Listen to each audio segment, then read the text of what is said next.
கர்த்தர் தாவீதுக்கு செய்த நன்மைகள். உம்மாலே நான் ஒரு சேனைக்குள் பாய்ந்து போவேன், என் தேவனாலே ஒரு மதிலை தாண்டுவேன். தேவனுடைய வழி உத்தமமானது, கர்த்தருடைய வசனம் புடமிடப்பட்டது. தம்மை நம்புகிற அனைவருக்கும் அவர் கேடகமாயிருக்கிறார். கர்த்தரை அல்லாமல் தேவன் யார்? நம்முடைய தேவனை அன்றி கன்மலையும் யார்? என்னை பலத்தால் இடைக்கட்டி என் வழியை செவைப்படுத்துகிறவர் தேவனே. அவர் என் கால்களை மான்களுடைய கால்களைப் போலாக்கி என்னுடைய உயர்தலங்களில் என்னை நிறுத்துகிறார். வெண்கல வில்லும் என் புயங்களால் வளையும்படி என் கைகளை யுத்தத்திற்கு பழக்குவிக்கிறார். உம்முடைய இரட்சிப்பின் கேடகத்தையும் எனக்கு தந்தீர். உம்முடைய வலதுகரம் என்னை தாங்குகிறது. உம்முடைய காருணியம் என்னை பெரியவனாக்கும். என் கால்கள் வலுவாதபடிக்கு நான் நடக்கிற வழியை அகலமாக்கினீர். என் சத்துருக்களை பின்தொடர்ந்து அவர்களை பிடிப்பேன். அவர்களை நிர்மூலமாக்கும் வரைக்கும் திரும்பேன். அவர்கள் எழுந்திருக்க மாட்டாதபடிக்கு என் பாதங்களின் கீழ் விழத்தக்கதாக அவர்களை வெட்டினேன். யுத்தத்திற்கு நீர் என்னை பலத்தால் இடைக்கட்டி என்மேல் எழும்பினவர்களை என் கீழ் மடங்க பண்ணினீர். நான் என் பகைஞரை சங்கரிக்கும்படியாக என் சத்துருக்களின் பிடரியை எனக்கு ஒப்புக் கொடுத்தீர். தாவீது நன்றியுள்ள இருதயத்தோடு கர்த்தர் தனக்கு செய்த நன்மைகள் ஒவ்வொன்றையும் நினைத்து பார்க்கிறார். கர்த்தர் தாவீதுக்கு பெரிய காரியங்களை செய்திருக்கிறார். நாம் கர்த்தருடைய சமூகத்தில் அவரை துதிப்பதற்காக வரும்போது அவர் நமக்கு காண்பித்தும் நன்றியுள்ள இருதயத்தோடு நினைவு கூற வேண்டும். கர்த்தருடைய சமூகத்தில் ஜெபிக்கும் போது மாத்திரம் என்று இல்லாமல் எப்போதுமே நம்முடைய இருதயம் கர்த்தருக்கு நன்றியுள்ளதாய் இருக்க வேண்டும். தாவீது தம்முடைய ஜீவியத்தில் பல்வேறு அனுபவங்களை பெற்றிருக்கிறார். அவருடைய ஜீவியத்தில் உயர்வும் உண்டாயிற்று, தாழ்வும் உண்டாயிற்று. அவர் அரண்மனையிலும் இருந்தார், மலைகளிலும் ஒளிந்திருந்தார். அவர் சத்துருக்களின் பயம் இல்லாமலும் இருந்தார். பல வேளைகளில் சத்துருக்கள் அவரை நெருக்கியதினால் ஜீவன் தப்பிக்க ஓடி ஒளியவும் செய்தார். தாவீது எந்த சூழ்நிலையில் இருந்தாலும் கர்த்தருடைய சமூகம் அவரோடு கூடவே இருந்தது. அவர் ஆபத்துக்களில் சிக்கியிருந்த போது கர்த்தருடைய பலத்த கரம் அவரை மீட்டு ரட்சித்தது. தனக்கு ஏற்பட்ட ஒவ்வொரு அனுபவங்களையும் தாவீது இங்கு வரிசையாக சொல்லுகிறார். கர்த்தர் தாவீதுக்கு எல்லா வேலைகளையும் செய்வதற்கு திறமையை கொடுத்திருக்கிறார். கர்த்தரே தாவீதுக்கு ஆசிரியர். வெண்கல வில்லை அவருடைய புயங்களால் வளையும்படி கர்த்தர் தாவீதின் கைகளை யுத்தத்துக்கு பழக்குவிக்கிறார். கர்த்தரே யுத்தம் பண்ணுகிறவர். ஆனாலும் அவர் தாவீதுக்கும் யுத்தத்தில் பயிற்சி கொடுக்கிறார். தாவீது தன்னுடைய இளமை பருவத்தில் யுத்த வீரனாக பயிற்சி பெறவில்லை. தாவீது சிறு பிள்ளையாய் இருக்கும்போது ஈசாய் அவருக்கு யுத்த பயிற்சி கொடுக்காமல் அவரை வரை ஆடுகளை மேய்க்க அனுப்பிவிட்டார். தாவீதின் சகோதரர்களோ பெலிஸ்தியருக்கு எதிரான யுத்தத்தில் போர் வீரர்களாக பங்கு பெற்றார்கள். தாவீது இளம் பிராயத்தில் இருந்தபோது கர்த்தர் அவருக்கு இசையிலும் பாடல்களை ஏற்றுவதிலும் அதிக ஞானத்தை கொடுத்தார். தாவீதுக்கு எல்லா விதமான இசை கருவிகளையும் இசைக்க தெரியும். கர்த்தரை துதித்து ராகத்தோடு பாடத் தெரியும். தாவீது சிறு பையனாக இருந்தபோது மிகவும் எளிமையான வாழ்க்கை வாழ்ந்தார். அப்போது அவருக்கு சத்துருக்கள் என்று யாரும் இல்லை. ஆடுகளை பிடிக்க வருகிற ஓநாய்களும் சிங்கங்களும் தான் தாவீதுக்கு சத்துரு. இந்த மிருகங்கள் தவிர தாவீதுக்கு வேறு எந்த மனுஷரோடும் யுத்தம் பண்ண வேண்டிய அவசியம் இல்லை. ஆனாலும் கர்த்தர் தாவீதுக்கு வெண்கல வில்லை அவருடைய புயங்களினால் வளைக்கும் பயிற்சியை கொடுத்தார். அவருடைய கரங்களை யுத்தத்திற்கு பழக்கினார். கர்த்தர் தாவீதுக்கு யுத்த பயிற்சியை கொடுத்ததினால் உம்மாலே நான் ஒரு சேனைக்குள் பாய்ந்து போவேன் என்றும் என் தேவனாலே ஒரு மதிலை தாண்டுவேன் என்றும் விசுவாசத்தோடு சொல்லுகிறார். தன்னுடைய சுய வல்லமையினால் தாவீதால் இந்த காரியங்களை செய்ய முடியாது. கர்த்தர் அவரோடு கூட இருப்பதினால் இந்த காரியங்களை தன்னால் செய்ய முடியும் என்று தாவீது விசுவாசிக்கிறார். தேவனுடைய வழி உத்தமமானது. கர்த்தருடைய வசனம் புடமிடப்பட்டது. யுத்தம் பண்ணுகிறவர்களுக்கு கேடகம் வேண்டும். கேடகமே யுத்த வீரர்களை பாதுகாக்கிற ஆயுதம். பட்டயத்தினால் மற்றவர்களை அழிக்க முடியும். தங்களை காத்துக்கொள்ள வேண்டும் என்றால் யுத்த வீரர்களுக்கு நல்ல கேடகம் வேண்டும். கர்த்தரே தாவீதுக்கு கேடகமாய் இருக்கிறார். கர்த்தரை மீறி யாராலும் தாவீதை தொட முடியாது. கர்த்தர் தாவீதுக்கு மாத்திரமல்ல, தம்மை நம்புகிற அனைவருக்கும் கேடகமாய் இருக்கிறார். தாவீது கர்த்தருடைய சமூகத்தில் அநேக நன்மைகளை பெற்றிருக்கிறார். கர்த்தர் தம்மை அவருக்கு பிரத்யட்சமாய் வெளிப்படுத்தி இருக்கிறார். ஆகையினால் தாவீது கர்த்தரை பற்றி சொல்லும்போது, கர்த்தரை அல்லாமல் தேவன் யார்? நம்முடைய தேவனை அன்றி கன்மலையும் யார் என்று கேட்கிறார். மெய்யாகவே கர்த்தரை அல்லாமல் வேறு தெய்வம் ஒன்றுமில்லை. கர்த்தர் மாத்திரமே ஒரே மெய்த்தேவன். அவர் மாத்திரமே கன்மலை. கர்த்தர் மாத்திரமே ஜீவனுள்ளவர். கர்த்தர் தாவீதை பலத்தால் எடை கட்டுகிறார். பலமில்லாதவர்களால் யுத்தம் பண்ண முடியாது. யுத்தம் பண்ண சரீர பலமும் மனதிடமும் வேண்டும். இவை இல்லாதவர்கள் கோழைகளாய் இருப்பார்கள். தாவீது தன்னுடைய சுய பலத்தினால் யுத்தம் பண்ணவில்லை. கர்த்தரே தாவீதை தம்முடைய பலத்தால் எடை கட்டுகிறார். தாவீது கீழே விழப்போகிற வேளையில் கர்த்தருடைய பலம் அவரை கீழே விழுந்து விடாமல் தாங்கும். கர்த்தர் தாவீதின் வழியை செவ்வைப்படுத்துகிறார். கர்த்தர் தாவீதின் கால்களை மான்களுடைய கால்களைப் போல் ஆக்குகிறார். தாவீதின் உயர்தலங்களில் கர்த்தர் அவரை நிறுத்துகிறார். யுத்தம் பண்ணுவதற்கு சரீர பலம் வேண்டும். யுத்தம் பண்ணும்போது சரீர களைப்பு உண்டாகும், மனமும் சோர்ந்து போகும். நம்முடைய பலம் புதுப்பிக்கப்பட வேண்டும். கர்த்தர் தாவீதுக்கு சரீர பலத்தை கொடுக்கிறார். தாவீது யுத்தம் பண்ணும்போது அவர் சரீரத்தில் சோர்ந்து போய்விடாமல் இருப்பதற்காக அவரை பலத்தால் எடை கட்டுகிறார். கர்த்தர் தாவீதுக்கு மிகுதியான பலத்தை கொடுத்திருக்கிறார். அவருடைய புயங்கள் பலமுள்ளதாய் இருக்கிறது. தாவீது தன்னுடைய புயங்களினால் வெண்கல வில்லையும் வளைக்கிறார். இது அவருடைய சுயபலம் அல்ல, கர்த்தர் அவருக்கு கொடுத்திருக்கிற பலம். கர்த்தர் தாவீதை பலத்தால் எடை கட்டி இருப்பதினால் தாவீது தன்னுடைய புயங்களினால் வெண்கல வில்லை வளைக்க முடிகிறது. கர்த்தர் தம்முடைய பிள்ளைகள் ஒவ்வொருவரையும் குறித்து ஒரு நோக்கமும் ஒரு திட்டமும் வைத்திருக்கிறார். நாம் கர்த்தருடைய வார்த்தைக்கு கீழ்ப்படிந்து அவருடைய திட்டத்திற்கு நம்மை ஒப்புக் கொடுக்கும் போது கர்த்தர் நமக்கு விசேஷித்த பயிற்சிகளை கொடுக்கிறார். கர்த்தர் நமக்கு கொடுத்திருக்கிற ஊழியத்தை நேர்த்தியாய் செய்வதற்கு பயிற்சி கொடுக்கிறார். கர்த்தர் தாவீதின் கைகளை யுத்தத்திற்கு பழக்குவித்தது போல தம்முடைய பிள்ளைகள் ஒவ்வொருவரையும் அவர்களுக்கு நியமிக்கப்பட்டிருக்கிற ஊழியத்தை செய்வதற்கு அவர்களுடைய கைகளையும் பழக்குவிக்கிறார். யுத்த வீரர்கள் விரைவாக ஓட வேண்டும். தங்களுடைய சத்துருக்களை பார்த்து தோற்று போய் விரைவாக பின்வாங்கி ஓடிவிடக்கூடாது. விரோதிகளை நோக்கி யுத்த வீரர்கள் வேகமாய் முன்னேறி செல்ல வேண்டும். கர்த்தர் தாவீதின் கால்களை மான்களுடைய கால்களைப் போல் ஆக்குகிறார். மான்கள் மலைகளில் வேகமாய் ஓடும். அவற்றின் கால்கள் உருவத்தில் சிறியதாய் இருந்தாலும் அதிக பலமுள்ளவை. அவை எளிதில் சோர்வடைவதில்லை. கர்த்தர் தாவீதின் கால்களை மான்களைப் போல விரைந்து ஓடும் கால்களாக்கி இருக்கிறார். யுத்தம் பண்ணுகிறவர்கள் விரைந்து ஓடும்போது இடறி விழுந்து விடக்கூடாது. நாம் செம்மையான வழிகளில் ஓட வேண்டும். கர்த்தரே தாவீதின் வழியை செவ்வைப்படுத்துகிறார். நம்முடைய நடைகளை விசாலமுள்ளதாக்குகிறார். தாவீது யுத்தத்திலே சத்துருக்களை நோக்கி ஓடும்போது அவர் மான்களைப் போல விரைந்து ஓடுகிறார். அவருடைய கால்கள் இடறி கீழே விழுந்து விடாதவாறு கர்த்தர் தாவீதை பலத்தால் எடை கட்டுகிறார். வேகமாக ஓடும்போது கீழே விழுந்தால் காயம் பலமாயிருக்கும். கர்த்தர் தாவீதுக்கு மிகுந்த தைரியத்தை கொடுத்திருக்கிறார். தாவீது கோலியாத்தோடு யுத்தம் பண்ணினார். அது ஒரு தனி மனுஷனோடு நடைபெற்ற யுத்தம். அந்த யுத்தத்தில் தாவீதுக்கு ஜெயம் உண்டாயிற்று.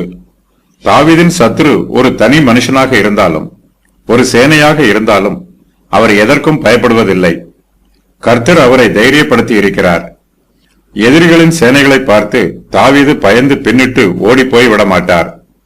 கர்த்தருடைய கிருபையினாலும் அவர் தன்னை தம்முடைய பலத்தால் எடைக்கட்டி இருப்பதினாலும் தாவீது ஒரு சேனைக்குள் பாய்ந்து போவார். யுத்தம் பண்ணுகிறவர்களுக்கு பல தடைகள் இருக்கும். எதிரிகள் மதில்களுக்கு பின்னாக ஒளிந்திருந்து தாக்குவார்கள்.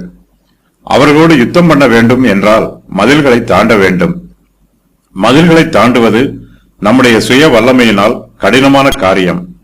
தாவீதோ தேவனாலே தான் ஒரு மதிலையும் தாண்டுவதாக அறிக்கை செய்கிறார். தாவீது யுத்தத்திலே முன்னேறி செல்வதற்கு சேனையோ மதிலோ தேவனுடைய கிருபையும் அவருடைய அனுகிரகமும் இருக்கு. ஆகையினால் தாவீது சத்துருக்களுக்கு மேலாக தன்னுடைய உயர் தலங்களில் நிற்கிறார். கர்த்தரே தன்னை உயர் தலங்களில் நிறுத்துவதாக தாவீது சாட்சியாக அறிவிக்கிறார். கர்த்தர் தாவீதை பாதுகாக்கிறார். தாவீதுக்கு மிகுந்த நெருக்கங்களும் ஆபத்துக்களும் வந்தாலும் கர்த்தரே அவருக்கு பாதுகாப்பாக இருக்கிறவர். கர்த்தர் தாவீதுக்கு எந்த தீங்கும் வந்துவிடாதவாறு அவரை பத்திரமான இடத்தில் பாதுகாக்கிறார்.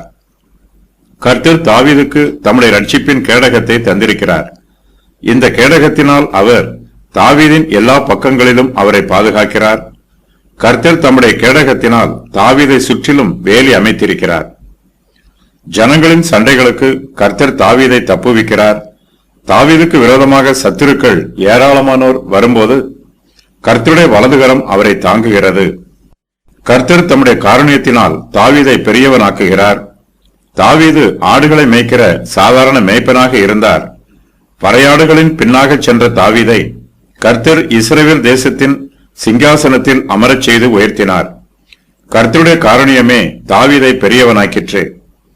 தாவீதுக்கு விரோதமாக சத்துருக்கள் யுத்தம் பண்ண வந்தபோது கர்த்தரே தாவீதை அவருடைய சத்துருக்களுக்கு விலக்கி விடுவிக்கிறார். தாவீதுக்கு விரோதமாய் எழும்புகிறவர்கள் மேல் கர்த்தர் அவரை உயர்த்துகிறார். கொடுமையான மனுஷனுக்கு கர்த்தர் தாவீதை தப்புவிக்கிறார்.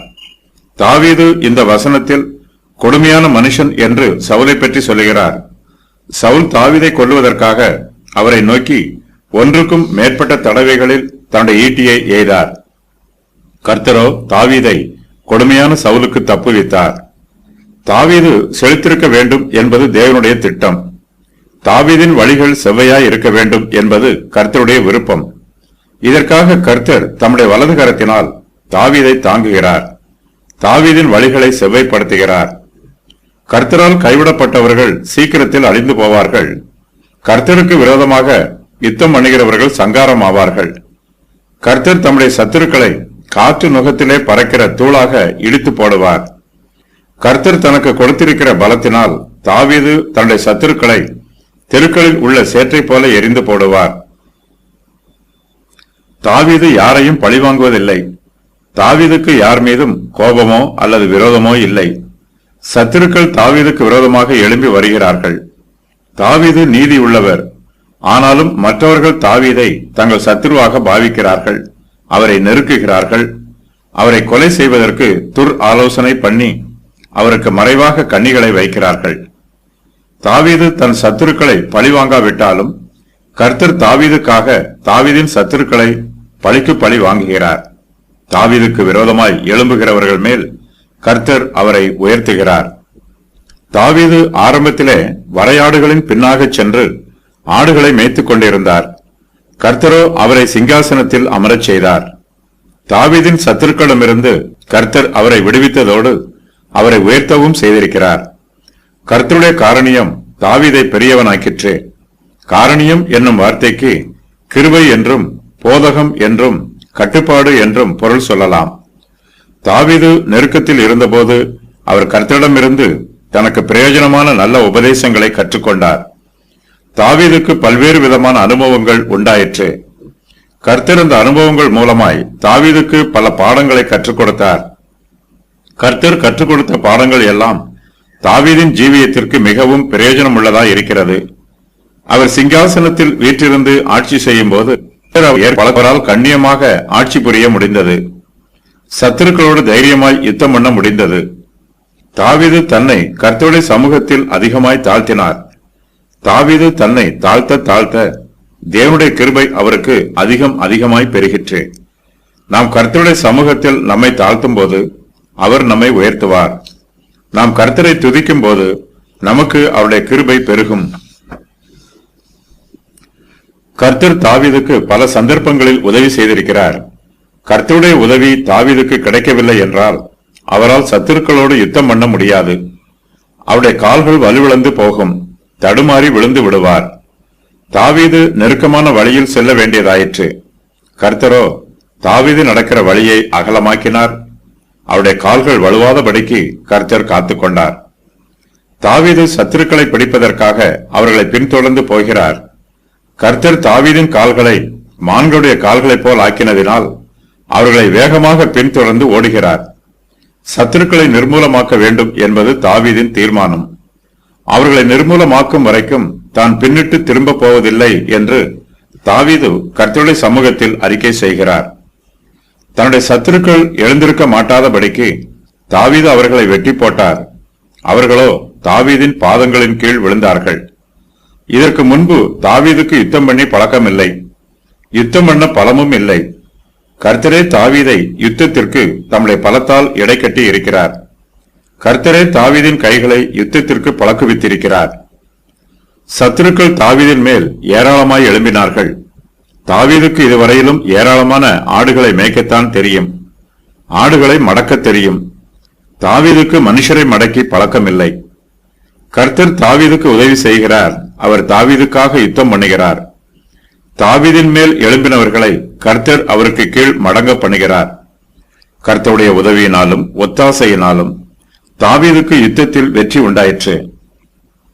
தாவீது தன்னுடைய சத்துருக்களை பிடிப்பதற்கு பின்தொடர்ந்து விரைவாக ஓடுகிறார். அவர்களை பிடிப்பதற்கு கர்த்தரும் தாவீதுக்கு உதவி செய்கிறார். தாவீதினுடைய சத்துருக்களின் பிடரியை கர்த்தர் அவருக்கு ஒப்புக் கொடுத்தார். பிடரியை பிடிக்கும் போது சத்துருக்களால் திமிர முடியாது, மீற முடியாது. அந்த பிடியில் இருந்து தப்பிக்கவும் முடியாது. தாவீது தன்னுடைய சத்துருக்களின் பிடரியை பிடித்து அந்த பகைஞரை எளிதாக சங்கரித்து விடுகிறார். இதுவும் கர்த்தருடைய கிருபையினாலும் உதவியினாலும் தாவீதுக்கு சாதகமாய் நடைபெற்றது. கர்த்தர் தனக்கு செய்த நன்மைகளை எல்லாம் நினைவு கூர்ந்து தாவீது அவரை நன்றியோடு துதிக்கிறார். பரிபூர்ண உத்தமத்திற்கு எடுத்துக்காட்டுகள்: பிதாவாகிய தேவன், தேவனுடைய கிரியை, தேவனுடைய வழி, தேவனுடைய சித்தம், தேவனுடைய வரங்கள், தேவனுடைய வார்த்தை, இயேசு கிறிஸ்து. உத்தமமான ஜனங்களுக்கும் உத்தமமான தூதர்களுக்கும் எடுத்துக்காட்டுகள்: லூசிபர் வீழ்ச்சிக்கு முன்பு, தாவீது, ஆசா, யோபு, பரலோகத்தில் பூரணராக்கப்பட்ட நீதிமான்களின் ஆவிகள். உத்தமனாக இருக்க வேண்டும் என்னும் கட்டளைகள் ஆபிரகாமிற்கு, இஸ்ரவேலிற்கு, சாலமோனுக்கு, கிறிஸ்தவருக்கு. நாம் எவற்றில் உத்தமனாக இருக்க முடியும்? நமது நடையில், பரிசுத்தத்தில், நமது வழிகளில், சமாதானத்தில், ஒற்றுமையில், நற்கிரியைகளில், தேவனுடைய சித்தத்தில், பொறுமையில், விசுவாசத்தில், அன்பில். தேவனுடைய ஆசீர்வாதங்கள்: பலத்தால் என்னை எடை கட்டுவார், என் வழியை செவ்வாய்ப்படுத்துவார், என் கால்களை மான்களுடைய கால்களைப் போலாக்கி என் சத்துருக்களிடமிருந்து என்னை தப்புவிப்பார், என்னை உயர்தலங்களில் நிறுத்துவார், வெண்கல வில்லும் என் புயங்களால் வளையும்படி என் கைகளை யுத்தத்திற்கு பழக்குவிக்கிறார். ரட்சிப்பின் கேடகத்தை எனக்கு தந்தார். கர்த்தருடைய வலதுகரம் என்னை தாங்கும். கர்த்தருடைய காரணியம் என்னை பெரியவனாக்கும். என்னுடைய கால்கள் வலுவாதபடிக்கு வழியை அகலமாக்குவார். என் சத்துருக்களை ஜெயிக்க உதவி புரிவார். சத்துருக்களை பின்தொடர்ந்து பிடிக்க உதவி புரிவார். அவர்களை நிர்மூலமாக்க உதவி புரிவார். என் பாதங்களின் கீழ் அவர்களை விழப்பண்ண உதவி புரிவார். யுத்தத்திற்கு என்னை பலத்தால் எடை கட்டுவார். சத்துருக்களை என் கீழ் மடங்க பண்ணுவார். என் பகைஞர்களை உதவியற்றவர்களாக பண்ணுவார். என் சத்துருக்களுக்கு செவி கொடுக்க மாட்டார். என் சத்துருக்களை முழுவதாக அழிக்க உதவி புரிவார். என் ஜனங்களின் சண்டைகளுக்கு என்னை தப்புவித்தார். ஜாதிகளுக்கு என்னை தலைவனாக்குகிறார். நான் அறியாத ஜனங்களை என்னை சேவிக்கும்படி செய்தார். என் சத்தத்தை கேட்டவுடனே எனக்கு அவர்கள் கீழ்ப்படியும்படி என்னை எஜமான் ஆக்கினார். அந்நியர் முனை விழுந்து அரண்களிலிருந்து தத்தளிப்பாய் புறப்பட பண்ணுவார். கர்த்தர் எனக்காக பழிக்கு பழி வாங்குவார். என் சத்துருக்களை எனக்கு கீழ்ப்படுத்துவார். என் சத்துருக்களுக்கு என்னை விலக்கி விடுவிப்பார். எனக்கு விரோதமாய் எழும்புகிறவர்கள் மேல் என்னை உயர்த்துவார். கொடுமையான மனுஷனுக்கு என்னை தப்புவிப்பார். மகத்தான ரட்சிப்பை அளித்தார். சதா காலமும் கிருபை செய்கிறார்.